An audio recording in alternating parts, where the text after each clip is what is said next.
Good morning, good evening, good afternoon, you brilliant souls out there. Today, I'm going to be talking about the Caran Leman in this kind of matte blue color. It's actually called the Blue Night.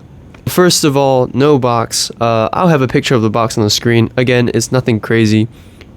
But anyway, let's get into the parts of the pen. So this is actually a slightly older version of the Caran Leman, and I'll talk about the parts that distinguish it from the new ones. Starting off with the top finial here, so you can see on this version we have the CDA, which obviously stands for Caran d'Ache. It's done really well, it's high quality, and it's got this kind of sand texture to it with the negative space containing the letters. It looks great.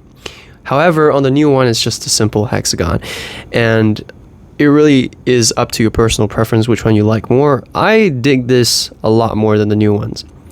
But going beyond that, here we have the spring-loaded clip. It is very nice to use, relatively easy to pry it open, and the new clips are also slightly different compared to this, but it's really not that noticeable. The whole pen has like the same vibe, although interestingly the old one is actually slightly smaller than the new one in dimension. Here we have the center band. It just says Caran d'Ache Swiss made, again very high quality. I call this the center band because it's not actually attached to the cap, so it's not really a cap band. On the new Leman, it's actually attached to the cap, which is another subtle difference, and the rest of the pen is in this nice matte high quality kind of lacquer, and the back is just another silver rhodium plated piece of metal. So let's go ahead and take off the cap. That's about less than one rotation, which even then is quite surprising because honestly, when I first saw this pen, I expected it to be a snap cap, but I'll talk more about that later. And here's the cap. You can see just how much metal is inside of there. This cap is pretty heavy, and you can see that the center band does not come off along with the cap. This whole pen is made from brass with this lacquer on top, so it's actually very weighty despite it looking like, you know, not such a big pen. So here is a closer look at the section of the pen. You can see the threads here as well as the O-ring to really seal the pen better when you cap it, as well as another Caran d'Ache logo and another Swiss made right on top of this Swiss made. They really want you to know that this pen is Swiss made. That's kind of a quirk.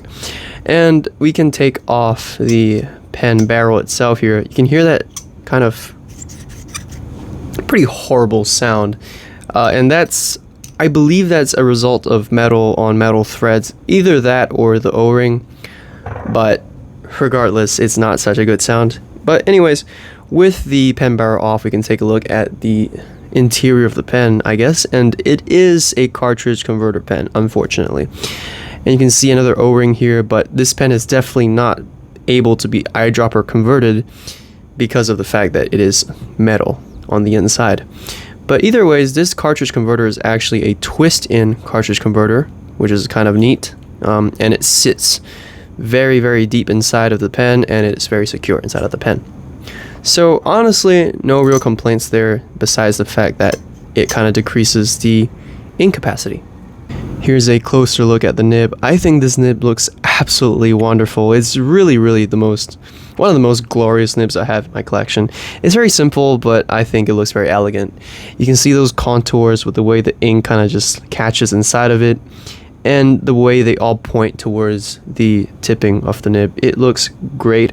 Again, you can see the CDA on the nib itself, as well as the M, showing you this is a medium nib. This is an 18 karat gold nib with a plastic feed. Time for some size comparisons. Here we have a Lamy Saffarini, Parker IM, pretty similar in length to the Caran d'Ache, a Lamy 2000, which bears striking resemblance to the Leman in terms of, you know, how it looks, as well as a Vanishing Point, which is slightly longer than the Leman. These four pens all kind of give off the same target demographic to me, I feel. So let's take a look at width. Here we have the Lamy Safari, and the Lamy Safari is wider in terms of cap width, but when we're talking about, you know, pen body, they're basically the same width when it comes down to the widest point. And pretty much same goes for the Lamy 2000. Although that doesn't really matter, because when we take off the section, or rather take off the cap and reveal the section, all of these pens have thicker sections than the Leman. The Parker IM is noticeably thinner when it comes to the pen body, but the section is still slightly more thick. So this really is a pen with a pretty thin section. Okay, let's get to the writing sample. Okay, time for the writing sample. Here we have the Caran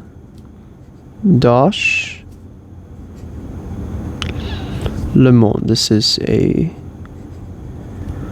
blue night flavored Leman, and the ink we are dealing with today is Marizan Athena Eternal Blue. Pretty fitting ink for this pen, I would say. And this is an 18 karat nib, which is a medium, although, you know, given European brands, this is more like a broad. It is the ever slightest stubby. You know, it's not that stubby, you can barely notice it, but the downstrokes are a little wider. And the paper is Midori. Let's do the classic sentence. The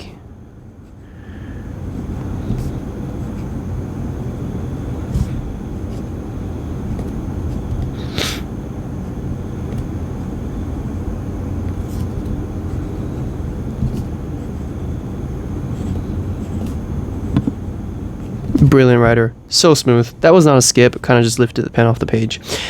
And let's talk about flex. So this pen does offer a little bit of flex, as you know, an 18 karat nib sometimes does, but it's not that crazy. It's not a flex nib, but it is a little springy. In terms of wetness, this is on the relatively wetter end of the spectrum, but it's such a smooth pen. This is as close as it gets to writing on glass.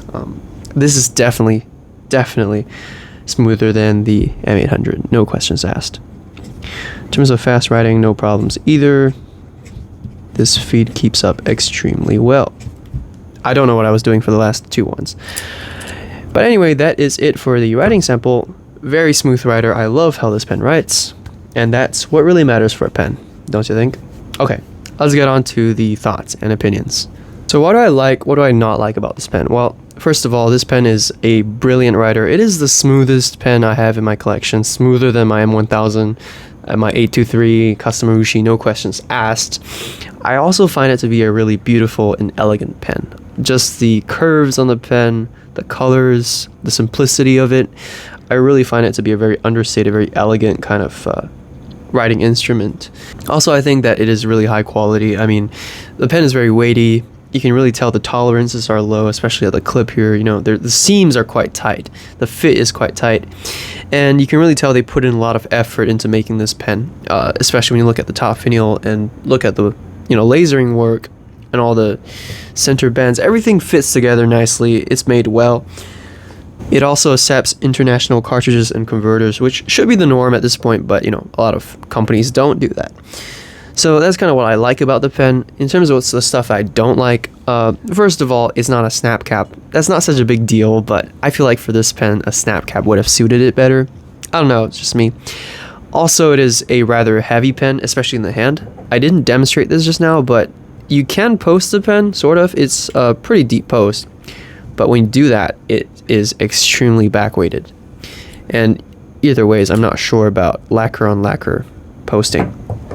Okay, beyond that, the section, like I said, is slightly too thin, and the fact that it's made out of smooth metal, you know, if you have sweaty palms like me, your fingers really kind of move up and down on the section. You have to keep readjusting, and it really kind of tires out your hand after a while. And the fact that the section is so thin, you really have to hold it tight to kind of, you know, have the pen in a comfortable position to write with. And it is also a cartridge converter pen. Now, I keep saying that when it comes to these videos, that when it comes to this price range, I'm expecting kind of at least piston. mechanism, but for this pen I feel like it's more understandable considering its target demographic as well as how you're going to fit a piston mechanism inside this pen body. But still, would have been nice. And speaking of price, this thing is $811 or 607 pounds on Caran official website. So that's on the pricier side of things, so you're really going to have to decide whether or not this pen is worth that money. I would say it is, honestly, but again, I would get it secondhand, which I did. I got this secondhand.